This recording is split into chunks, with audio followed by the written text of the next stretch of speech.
modern B2B marketing, we're seeing the evolution of adding SMS as a key relationship building strategy. With high engagement rates and a 90-second average response time, SMS ensures messages get the attention they deserve. This makes it a powerful tool for fostering relationships, driving engagement, and shortening sales cycles in the complex B2B buying process. That is a quote from Amanda McGuckin Hager and a sneak peek of today's episode. Hi everyone, I'm Kerry Curran, business growth consultant, industry analyst, and host of Revenue Boost, a marketing podcast, where we share smart marketing strategies that drive revenue growth. In this episode, I sat down with Amanda McGuckin Hager, CMO of TrueDialogue and a seasoned B2B demand generation expert, about the transformative role of SMS in modern B2B marketing strategies. Amanda explains how B2B companies can integrate SMS into their marketing workflows to build stronger relationships and improve conversion rates. So if you're looking to modernize your B2B marketing strategies and unlock new opportunities for growth, this episode is packed with valuable insights and proven tactics. Let's go.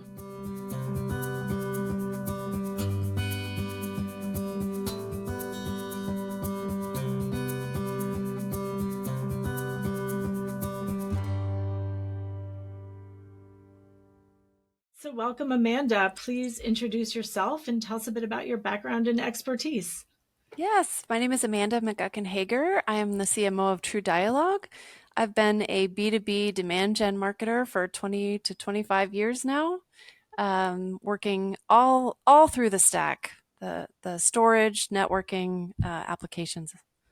So yeah, thank you for having me. Yeah, excellent. We're very happy to have you here and talk about one of my favorite topics, which is B2B marketing and sales, and just opportunities for shortening that sales cycle and improving the close rate.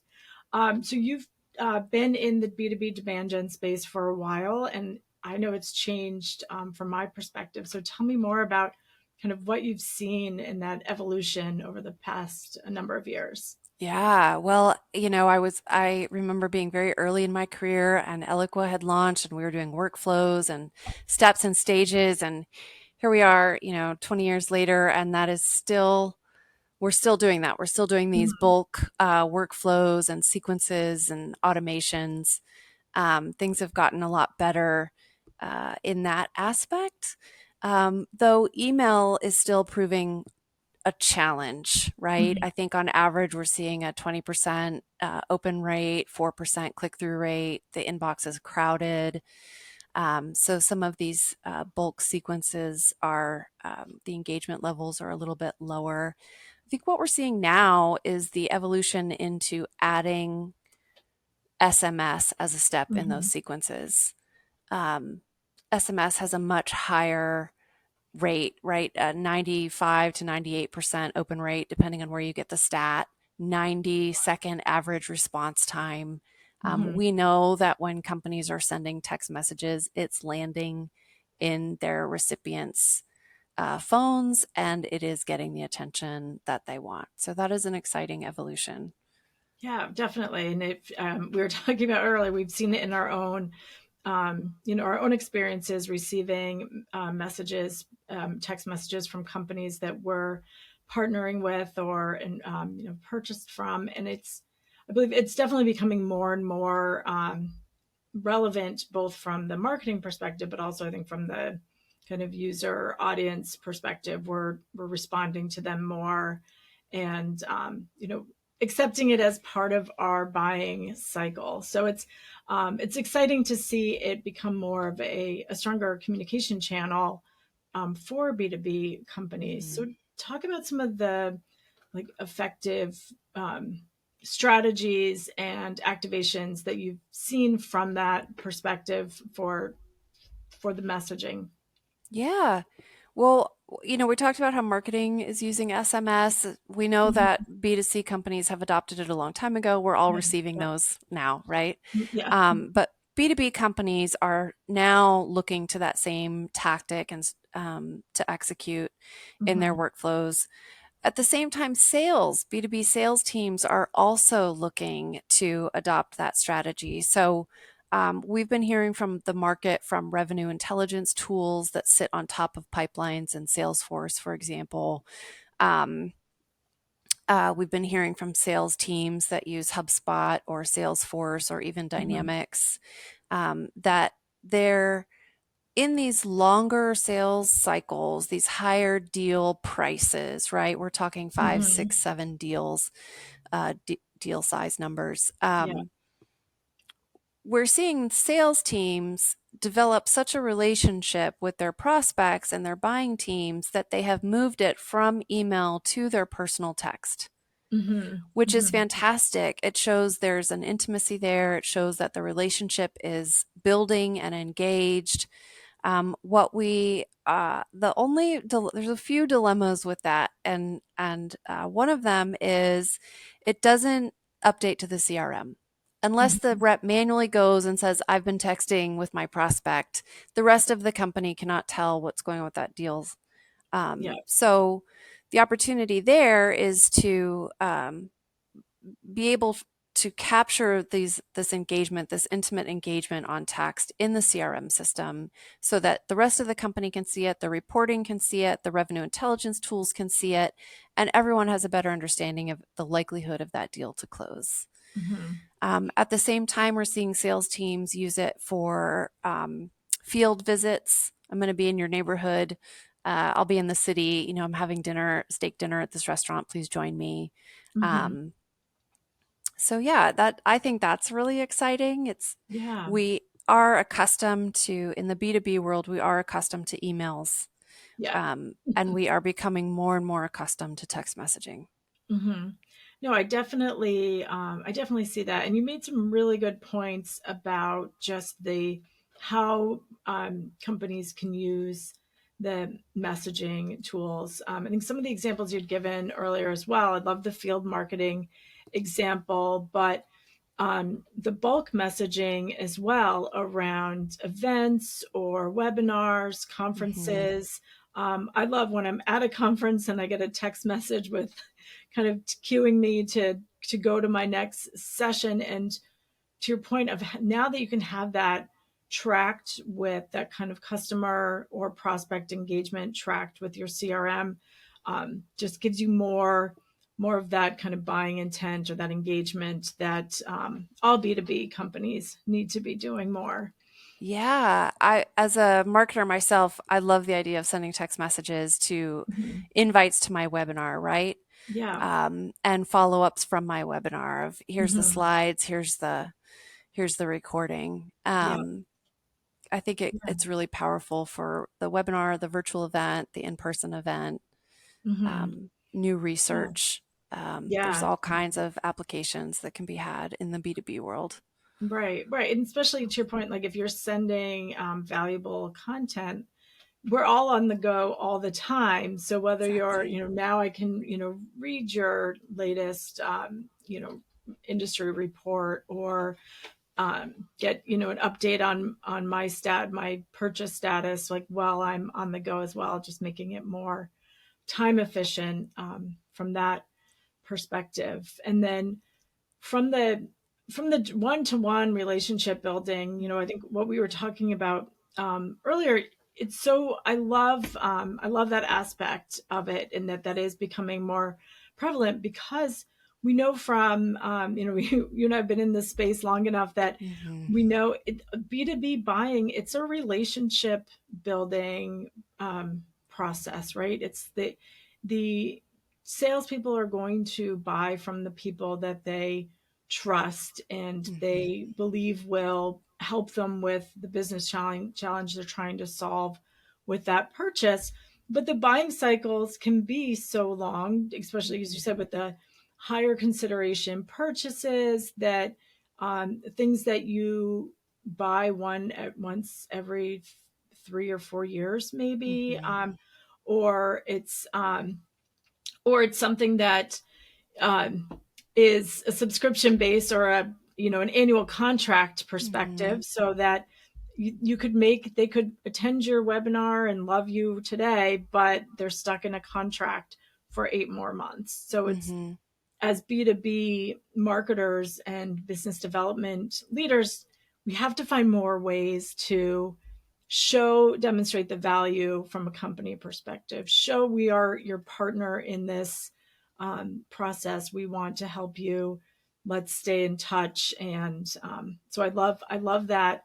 Um, I love that aspect for the sales representative to be able to kind of have that ongoing relationship via Yeah. text. Yeah, absolutely. I've been talking with sales leaders who go into forecast meetings and they're like, Bobby, what's going on with this deal? And Yeah. there's been no activity on it for 3 months. What's happening? Oh, I was just texting with Yeah. them yesterday, so, Yeah. yeah, getting everybody on the same page while Yeah. still giving the rep the opportunity to develop that relationship and create Hmm. that. And I think to your point, we're all on the go, right? I love to be able to go to a text and, open up a quick report or Hmm. get a quick project update. It doesn't take that many words anymore. Right. Right. We can all do it really quickly, very succinctly on text, and we have knocked another thing off our checklist and we're moving on. Right. So Right. Yeah. text And is very especially when handy. it's like a quick answer or quick question as well. So Yeah, many totally. benefits. And I love seeing this again as part of the marketing and engagement strategy for any business, but especially seeing B2B move towards this more. I know you mentioned though there's a lot of compliance around this. So talk through kind of what the considerations are. Yeah. So I think in talking with my other B2B friends in marketing, trying to understand what's the biggest hurdle, what is keeping you from adopting this, and a lot of it is just an education, right? An education Hmm. on how to do opt-in. There's two types of opt-in. There's a single opt-in, which is your prospect fills out a form and opts into your email communications. That language there also states SMS communications. Of course, you're Hmm. capturing their cell phone number in that form. That is a single opt-in. Hmm. And there is a double opt-in where the customer goes through or the prospect goes through all those steps that I just Hmm. messaged. You bring their phone number into the system, you text them back, this is so and so, are you opting in? And they respond, yes, opting in. That's the double opt-in. Hmm. Different vendors, different solutions have different requirements, but understanding how that works is one step. Hmm. Um, and then there's the privacy policy on the website that will probably need to be updated to include SMS communications. Hmm. And then outside of that, you're done. Once those things Yeah. are in place, the opt-in list is complete. Yeah, Um, and that's great because they're not it's not a spam situation like it can correct. be with Nobody wants cold to spam. emails. Right, right. Yeah, So it's nobody wants to spam. right. And nobody wants to receive that either. Yeah. Like you and I were saying, how did sometimes we're like, how did you get my number? But Right. but right, so because again, it's another signal of intent that shows Hmm. that they are interested and want that relationship with you. So Yeah. I think that makes it even more important. Yeah. And you brought up something that reminded me. It is against I think it's the some regulations put out by the Mhm. government to Yeah. sell cell phone number data Yes. to each Mhm. other. So um, if you opt in as a prospect to an SMS, it should stay only with that company. Mhm. It's a first party data rule. So each company will have to build their own opt in lists from scratch. And that comes with great offers, right? Mhm. The higher value offer, the more likelihood you have to build your SMS list from a bulk messaging perspective. Now, the reps can text one to one Mhm. with the permission of the prospect. Yeah, no, that's great. And it gives, right, like you said, gives so many more options for communication and relationship building. Hmm. Um, and you said there's some new legal regulations coming out as well. Talk a bit more about Yeah. that. So there's the telecom carriers, so AT&T, Verizon, T-Mobile, the others. They have banded together and said as of December 1st, which is just a month away from this Mhm. recording, um, As of December 1st, we will no longer pass text messages from companies on unregistered phone numbers. So there's two types of phone numbers. There's the short code, which is a 5-digit number, and the long code, which looks like a regular telephone number. All phone numbers will need to be registered in order for those text messages to go through, which I think, as someone who receives text messages, is a great thing. Yeah. It will cut down on spam. It will cut down on the nefarious texting, or smishing, as it's called. So I think it's a great thing for the industry. And for companies, it's a pretty easy process to get registered. So Yeah, and that's great. And they all can be opted out just by someone saying stop, or right? yeah, there are some keywords that every text message provider will be able to adhere to, opt out by keyword, and those keywords. They're stop, quit, end. That should opt someone out of the SMS program just like that. Yeah. So yeah, this is great. Easy enough. Yeah. So talk a bit about, I know you work with a number of different types of businesses. So where are you seeing, like what verticals or company types are you seeing kind of lean into the text messaging, whether it's the bulk or the one-to-one? Yeah, well, we're seeing in the B2C world, we're seeing colleges and universities, right? Generally speaking, younger audiences do not like to answer the phone, may or may not be checking email. So generally speaking, younger audiences prefer text message. So colleges, rightly so. They're facing that younger audience. Sports and entertainment is embracing it. Texting the know before you go, bag policy, that's always really helpful. The parking policy, and then ticket sales as well. And we're seeing, oddly enough, we're seeing a lot of movement in the SaaS space, in this B2B application, just sort of what we're talking about.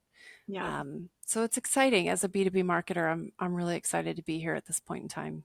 So are there other considerations or kind of recommendations you have for brands that haven't tried this, but should consider adding the SMS messaging to their strategies? Yeah.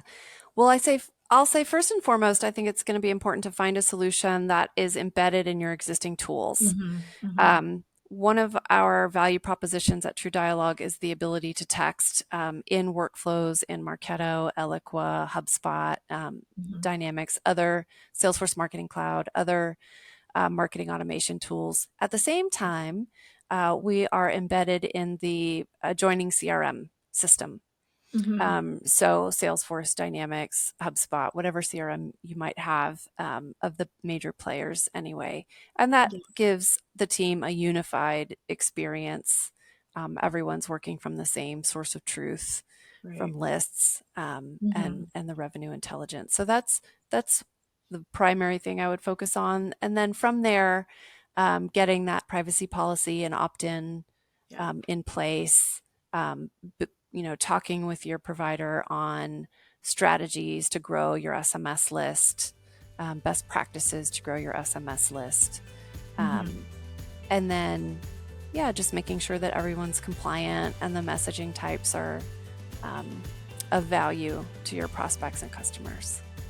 That's great. Well, thank you, Amanda. This has been great to speak with you. Always enjoy conversations with other B2B demand gen and marketing experts. So thank you for joining us today. Thank you so much for having me, Kerry. It's been a pleasure. I hope you found this episode of Revenue Boost, a marketing podcast, as interesting as I did. Amanda's insights on the value of SMS for shortening sales cycles and improving close rates for B2B audiences are definitely some that can be implemented for growth. For more business growth strategy insights, be sure to subscribe and follow Revenue Boost, a marketing podcast. Connect with me, Kerry Curran, at revenuebasedmarketing.com for previous episodes and to learn how I can